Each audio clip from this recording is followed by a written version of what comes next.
કાલિયાવાડ ગામે ગુરુ ગોવિંદ ચોકનું અનાવરણ. ધાનપુર તાલુકાના કાલિયાવાડ ગામે હડપ નદીના કિનારે ગુરુ ગોવિંદ ચોક સ્ટેચ્યુનું અનાવરણ.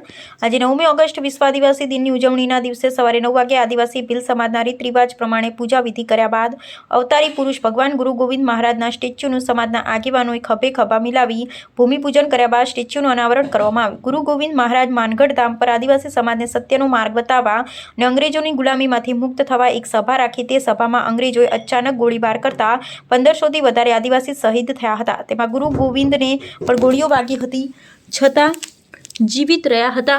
ત્યારથી ગુરુ ગોવિંદ મહારાજ આદિવાસી ભીલ સમાજમાં ભગવાન તરીકે પૂજાય છે. તેવા અવતારી પુરુષ ગુરુ ગોવિંદ મહારાજની ગામે ગામ વાયકા બોલાય છે. ગામે ગામ ગુરુ ગોવિંદની મૂર્તિની સ્થાપના કરવામાં આવી છે. આજે કાલિયાવાડ ગામની પાવન ધરા પર ગુરુ ગોવિંદ ભગવાનના સ્ટેચ્યુનું અનાવરણ કરવામાં આવ્યું. આવનારા દિવસોમાં ગુરુ ગોવિંદ મહારાજની મૂર્તિની સ્થાપના કરવામાં આવશે તેમ કાલિયાવાડ ગામના આદિવાસી સમાજના આગેવાનોએ ચોક સર્કલ સ્ટેચ્યુના અનાવરણમાં જણાવ્યું. આજે મોટી સંખ્યામાં આજુબાજુ ગામના આગેવાનો, યુવાનો, માતા બહેનો મોટી સંખ્યામાં ઉપસ્થિત રહ્યા. રિપોર્ટર ચંદુભાઈ મોહનિયા.